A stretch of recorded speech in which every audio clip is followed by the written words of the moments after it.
the next Bam Rodriguez. Clickbait. Do you know earlier I was going to say that reminds me a lot of Dave Allen. Oh, brilliant. We can throw that in there as well.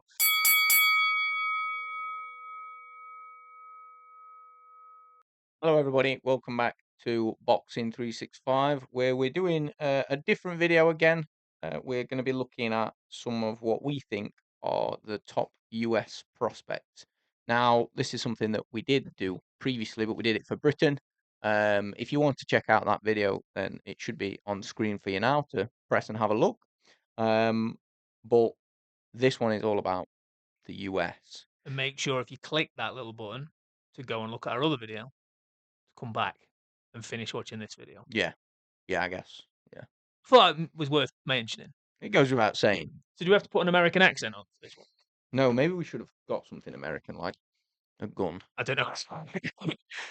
Thought it was me that was going to get us banned. I don't know how much money you think we've got in our budget, Mm. but we can't buy merchandise and like sort of props for every episode. And this week we're doing Japan, and what we've bought is a fuckload of sushi, A samurai a sword. samurai sword, a real life samurai. Yeah. Well, I would have to say before we get started, Yeah, that this is going to be a bit more. This was a bit more tricky than the British one yeah, because yeah, we're much more well versed with Britain's prospects. correct. Not that we are the font of all knowledge, but we're better. We're more involved with Britain. I think that's where we are. So I think that so. kind of helps. Yeah. The MGM Um, Bland hasn't floated away yet, no. even though it has got a minor gorilla taped flooding at the moment. Yeah, but the US scene is something that's a little bit more, I'd say, alien, I suppose, to some extent. It's not something that we've got as much knowledge of, but plenty enough to make a little 5-person list each. Yeah, and I think the thing is with the American list, I think a lot of British fans will admit it. I tend to do, unless he's something huge on, I tend to do a lot of my American boxing catch up the following day, Hmm. Which isn't obviously a problem. It's part of living in the UK and fights being out in America. Same as this weekend, we were obviously away. Yep. So it was a matter of catching up. So there are a lot of the undercard fighters where the prospects tend to live for at least a great period of their sort of upcoming and their tutelage, where we do miss them or they're on a before the card or a before the bell type setup on YouTube, and we just don't pick it up. Yeah. However, thankfully we did have enough knowledge that we've been able to compile a 5 list each, which we are going to do the same as last time. So I will do one, you'll do one, we'll work our way through the list, and at the end, hopefully, Boxing 365 can create a list between us. I get the impression there'll be a lot more crossover on this one than there was on the last one. Possibly so, yeah. Not because, by the way, not because the Americans have less talent than we do. It's No. just that we know less Yeah. about their talent than ours. Yeah. Rules- Right, I tell you what. Well, the rules remain the same as well, apart from one of them because I broke it. Well, yeah, you're a rule breaker, but other than that, it's going to be that they are 30 or younger. 30 or younger. That's a rule we are standing by. And 15 or less fights. Not 15 or less wins, 15 or less fights. Apart from one, because I decided he was a big enough prospect and he was definitely a prospect and he belonged on the list. Okay, the rule breaker. Right, I tell you what, Mr. Rule Breaker, you go first.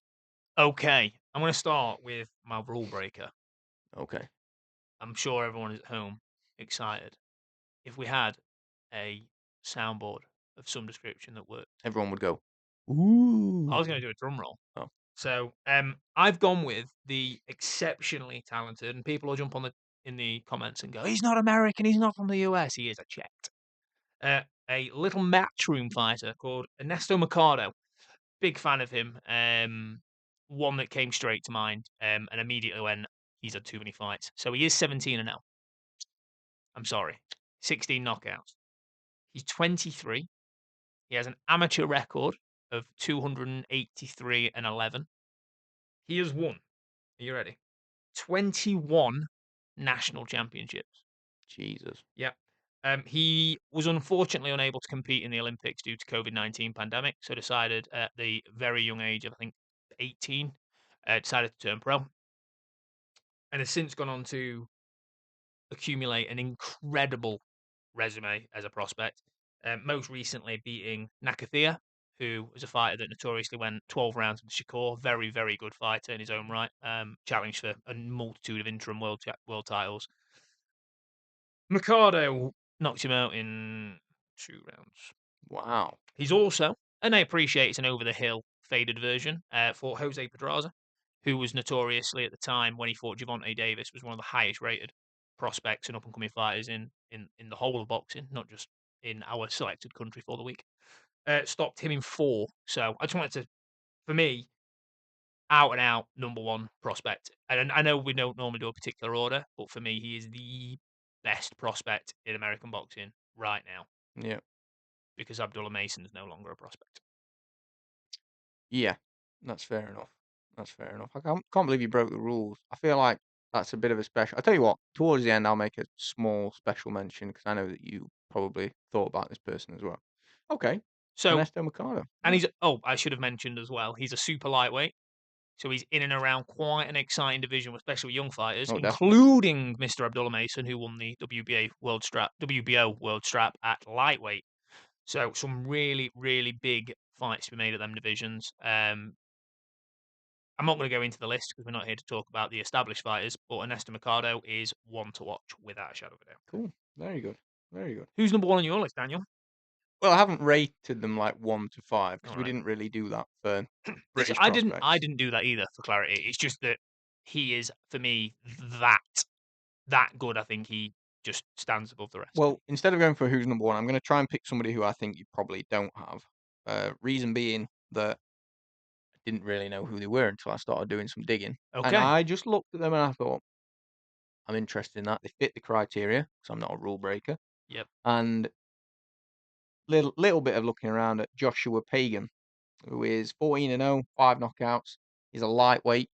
He's already ranked number 10 in the USA and number 32 in the world and on BoxRec. And he was a United States champion as an amateur. He was a 3-time Michigan Golden Gloves state champion. And I looked at him and I thought, you know what? I I like like you. the look of this guy.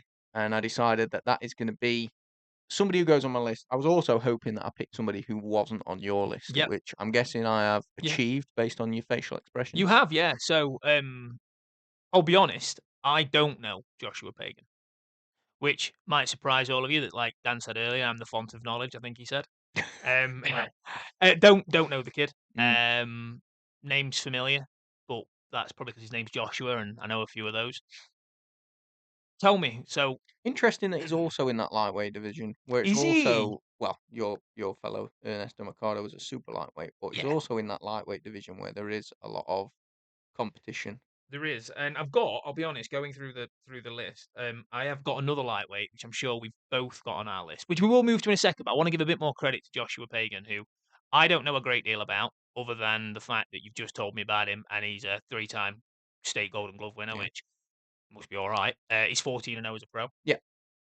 and I'm assuming he's purely on the basis that you've picked him. He's good. Yeah. Now, I want to just give a quick credit for Dan's wild card, what we're calling him. Yeah. Dan's wild card. Yeah. Dan's wild card. I have got a wild card.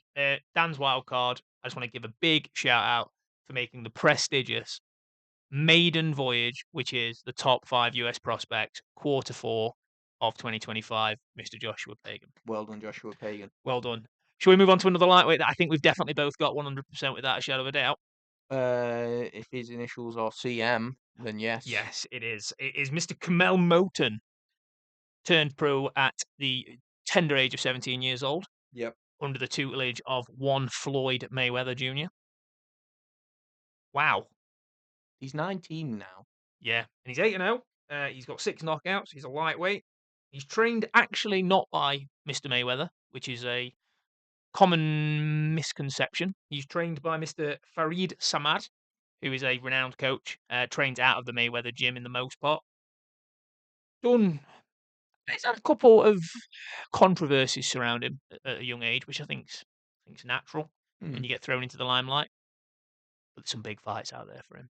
One being another prospect in Britain, which we did mention. Remember to click the link in the video. Giorgio Vizioli, which has been highly Yeah. touted. But back to Kamel Moten. What do you think? Well, just to quickly point on that, I think that's the kind of fight that's got to stew a bit, hasn't it? Let him let them Marinate. build up Yeah. and see how it goes. But yeah, I think like you say, very very strong amateur background. So um, exciting from that perspective. Already well ranked in the US and in the world. 6 of his wins by knockout already Yep. as well. Um, Nothing notable on there yet. no, but there's no that's no time to start building up No. good names, is it not for anybody really? And So the thing is as well with him, I think that you have to give credit to is he he turned pro so young. He could have stayed in the amateur ranks and gone on and done a multitude of other things. And just to give people a kind of a highlight of what he achieved as an amateur. So he was 156 and 7 as an amateur. Bear in mind he turned pro at 17. That's mind blowing. He'd won 18 national titles, including USA Youth National Championship. He won the WBC amateur belt at the 2018 Green and Gold Championships. Along with as well, while being an amateur, notoriously would be sparring partner for the likes of Tank and Shakur, who both at the time said just how good this kid will inevitably go on to be. And he was 15, 16 at the point of these mm, sparring sessions. yeah, Um, and like you say, he's 19. There's no rush. There's no rush. Give him another 5, 6, 7 learning fights in the pro ranks. Let him get his man. I mean, I'll say let him get his man strength. He's already knocking guys out left, right, and centre. But absolutely incredible talent. Not always keen on people being tutored by Mr. Mayweather, as we've seen fighters come and go through that sort of journey and through that sort of washing machine that is mm, that. But he's exciting. I like him. He comes forward. He's clearly got heavy hands. He applies really good pressure. He's good defensively. He's got a bit of everything. It'll be interesting to see how he develops as he starts to step through them levels. But for now, he's deserved, deserving of his place on the list. yeah, yeah, absolutely. I think like you say, you don't have to push him through the levels or anything like that. Give him his time, but he's the kind of fighter where you go, you've got the amateur background, you've got the um, clearly got the skills. Yeah, absolutely. So maybe don't be too maybe don't be too slow because you need you need a decent bit of longevity in your career to go and achieve big things, don't you? And you know, I'm talking really special things, not Yeah. just going and eventually winning a world. I'm talking, moving through weight 4, 5, divisions. Yeah, 6 weights. I mean, we yeah, spoke obviously. unifying things like that. You need a bit of time to be able Yeah, to of do that course because you do. those Yeah. fights take longer. So yeah, maybe not too much. Like you say, probably 3 or 4 more fights at that sort of Yeah. level he's at, and to slowly step it up, and then think right, start to pick up and I'd like to. I think realistically, as his career progresses, I'd like to think that by the time he gets to, and I know we mentioned him earlier, but by the time you get to the sort of similar age of an Abdullah Mason, you've got to roll the dice. People talked and we spoke about the fact that you look at someone like Abdullah Mason, he hadn't fought anyone at real elite level. Um, but sometimes you have to roll that dice, and I think now he's got that belt. Go and defend it. Go and unify. Go and try, because I can assure you, and this is the thing where boxing has improved a lot over the last few years. Where now the loss don't define you. no. You are more likely to be great losing than you are winning, in Mm, the regards that probably not the right term. But we spoke about Roy Jones Jr. as an example, and and he'll admit himself, I'm sure, he fought for too long. yeah, overshot it a little bit. Yeah, but he wanted to, and he carried on. He made that decision. But you go through that record, and it's littered with elite names, win or lose. And I think someone like Camille Moten needs to go out and go, do you know what? I'm going to dare to be great. Manny Pacquiao still fighting. Obviously, again, probably not in a position that he should be in the most part. But who are we to say? But he's still out there and still doing the things. But Yeah, go yeah. on, who's next on Dan the Man's list? Well, this is one where I wasn't 100% sure. I'd tried to get a little bit of variety throughout the weight classes to some extent. As in, I didn't just stick in one area. And to be honest, I found that there wasn't loads in one particular area anyway. So my name, I'll go for someone again who I'm not sure you'll have put on because I think we've probably got a couple similar names coming up. Um, which is Khalil Coe. Not got Khalil. I've got to be honest though. Great shout. I thought so he's the only fighter on my list who's picked up a loss or a draw, and he's picked up one of each. Yeah, But collecting them colours on box, right? I think the think the loss isn't. It's not too much to read into that necessarily, other than maybe a little bit of a lack of professionalism, something like A that. little bit of discipline, I think, Yeah, went into it. Yeah. discipline is probably the right way to put it, but realistically, still ranked well in as a light heavyweight by BoxRec in both the USA and in the world rankings. Actually, 22nd in the world with BoxRec. Sits in a couple of them top 15 governing bodies off memory Yeah, as well, which is yeah, obviously a huge, huge thing. Especially, I think the light heavyweight division is starting to splinter a little bit, isn't it? yeah. That was one of the reasons I thought we're seeing the back end of some of the champions a little bit. And we've just seen Benavidez and Yard. Yeah, Yard got really badly beat up, really. yeah, it is. Um, but Benavidez isn't sticking around. He's Nope. moving up to cruiser, Yep. and Yard's probably not going to be himself anymore. Which would he still beat Khalil Ko? If you ask me right now, yeah. But there's there's people on the way out of this space there. There are still other fighters coming up in as light heavyweights, but think I do think that there's an opportunity there for somebody who's already ranked very highly in the world to start to, put some pressure on them real top spots and maybe pick up some belts. So I sort of went with that. I know he's not got quite as much of an amateur background just because of his lack of attending the Olympics. Yeah, Um, he chose not to attend the Olympics on his own back. Not well, anything to do with anything else. But if you want to Google it, you can. he Thanks. had a criminal record, so he wasn't Okay. able to attend the Olympics. Yeah. But um, yeah, I think he's got time. He's only 10, 1 and 1, so he's got plenty of time to um, look to improve and hit the heights of that division. And even then, into the cruiserweight division, there's a few Yeah. people knocking around. But as time progresses and as he learns and matures a little bit more, I think there's opportunity there. I know with Khalil, and we touched on it a second ago, and it sort of fell really well actually. Khalil when he lost to Manuel Gallegos, Yes, is that right? Gallegos, yeah. Who he then beat afterwards. So that was my point I was going to get to was that for me, from a maturity point of view, it's very easy, and we've got fighters. We debated it on a video earlier in the week or last week for Gavin Gwynn, Cameron Vong, and we both had a split opinion on whether or not Vong did the right thing, not taking the rematch straight away. Now with Khalil Ko, he came in, he went, I didn't take this seriously. Eddie Hearn called him out on it. He basically, I think it was something to do with the fact that he just decided he didn't need a dietitian, didn't need to go to the gym, and just he'd eat chicken for 10 weeks and hope that he could turn up and boil down. And to fair play, he got to the weight, but it was an absolutely appalling showing, and he got stopped. Yeah, But he's a young man who I'm sure, as we all do, has had his challenges in life and continues to. It's part and package. He's gone away. He's licked his wounds, took the embarrassment on the biggest stages as well. You know, these aren't small hall shows. And I think credit to him that he's gone away and he's gone, you know what, I'm going to do it again, but I'm going to do it properly. And he yeah. came back, Regroup. regrouped, and he did it properly. Yeah, And I think I'm a big believer that you learn more from your losses, and that's that. You learn more from your losses than you do your wins. And he's a good kid. He's very, very, very good. Very good. I've always rated him really highly. And there was huge talks after the Gallegos fight. There was talks about all sorts of opponents. And I'm not talking like small name opponents. I'm talking there was talks about him coming over and fighting Joshua Boazzi in the UK. yeah. Well, So he's you know he's there or thereabouts. I think he still needs a couple more fights, and I think his discipline proved that. But there's huge opportunities for him, and I just think it's important that we give credit where it's due at yeah, times. absolutely.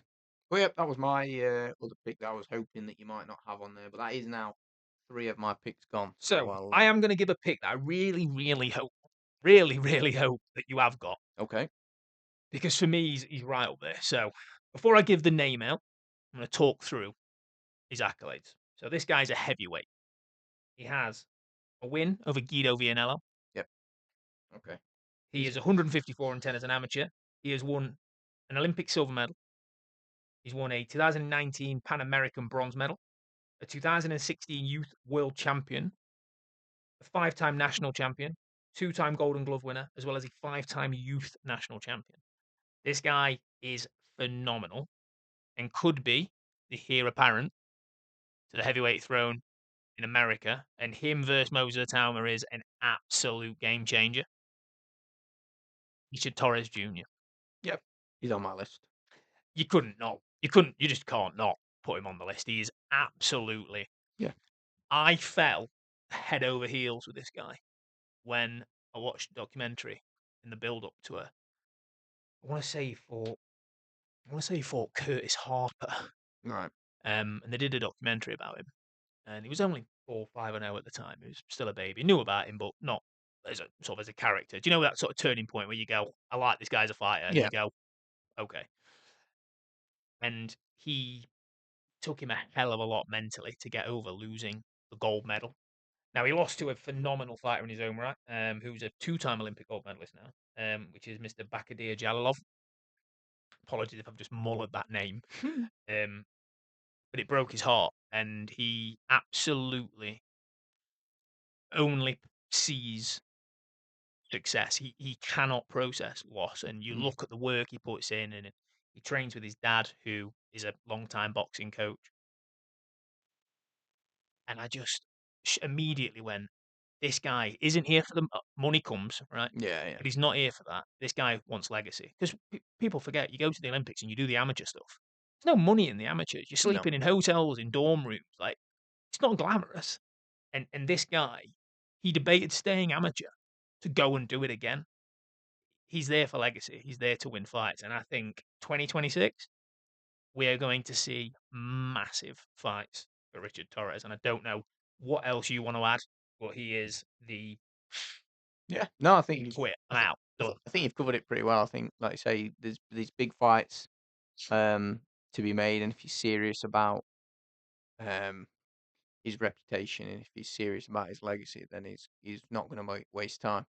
If he thinks he's ready, he'll take them, and that's exciting for fans because people rolling the dice and ending up in fights that aren't nailed on is exciting. So yeah, no, I no can't pick any faults with that. I think that's a fair enough choice there. To be fair, yeah, he was on my list as well. So we're down to our last two.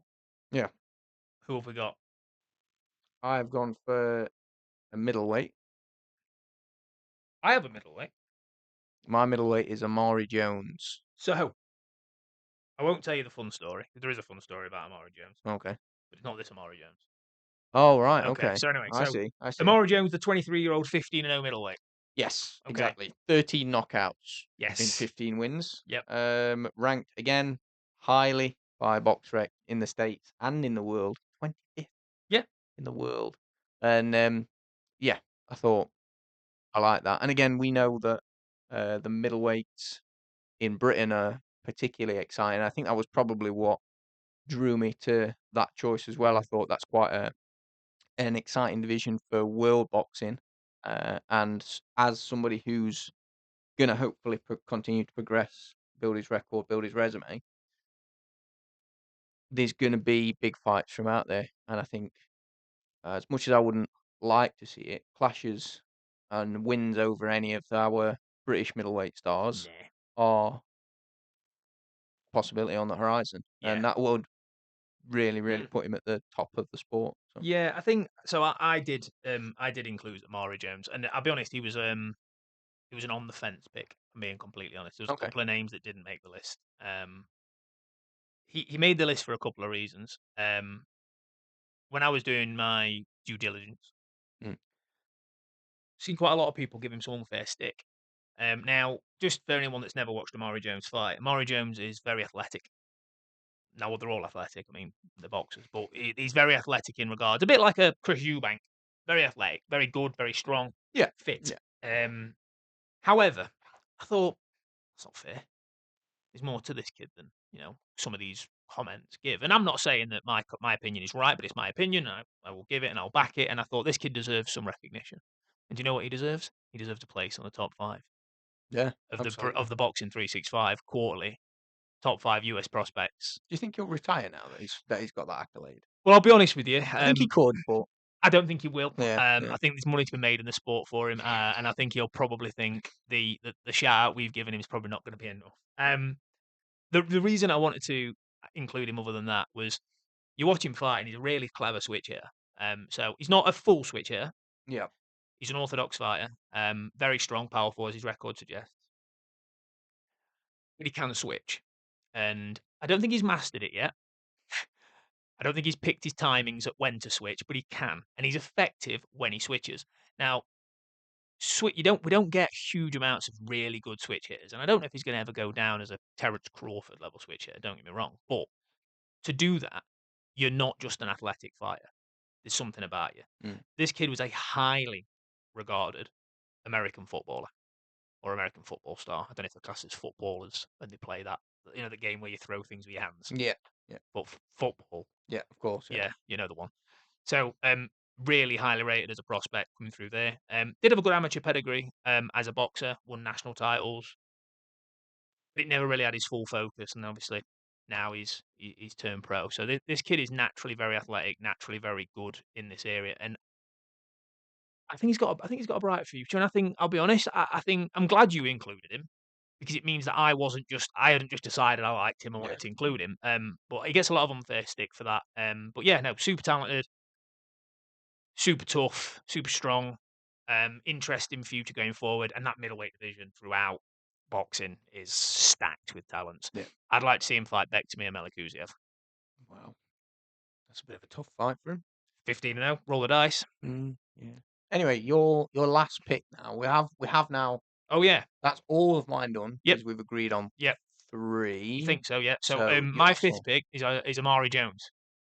right. Okay. The other Amari Jones. Yes. So for clarity, if everyone thinks that Tom's losing his mind, there is another Amari. So there is an Amari Jones, who we've just discussed, and there's an Omari Jones. So I've gone low record here.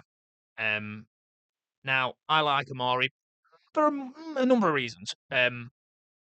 Maybe the fact that he fights on Matchroom, which means I've seen all of his fights, but also the fact that he's exceptionally talented. So again, just to give people an idea, this kid is 4-0. 4 stoppages, super welterweight. He's 23. He's only 28-7 as an amateur. Ooh, rubbish. In that brief amateur career, he won a 2024 bronze Olympic medal. Wow. Lost to, apologies for the pronunciation, Asad Kuja Moidin Kujayev, who was the eventual gold medalist. Yep. He's a 2021 silver medalist at the AIBA World Championships in a relatively short amateur Yeah. amateur career.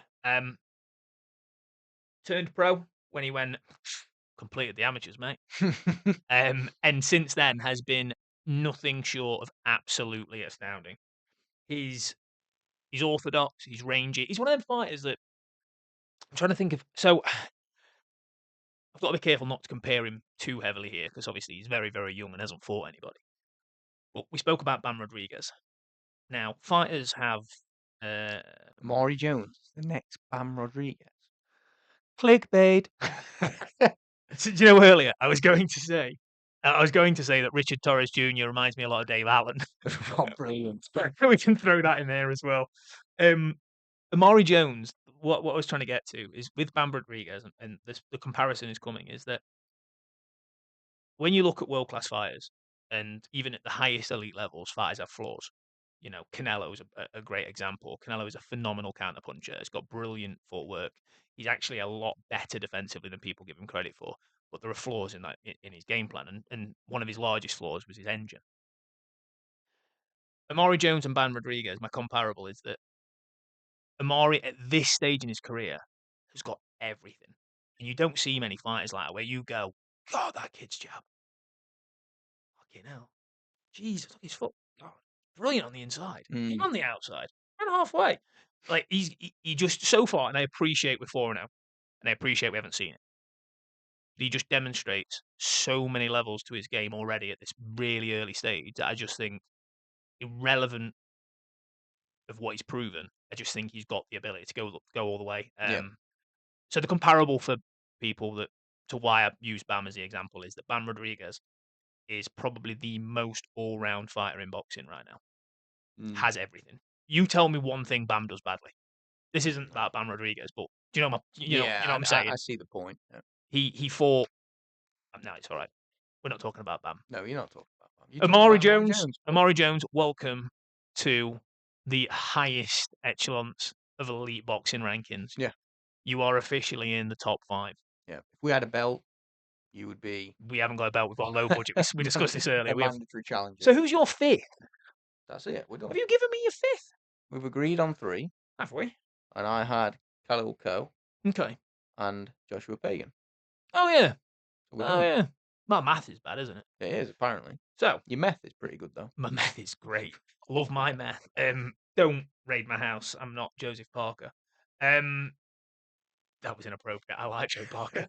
So we need a joint 5. Let's put a joint 5 together. Let's do it. Well, that's easy. Richard Torres Jr. Yep.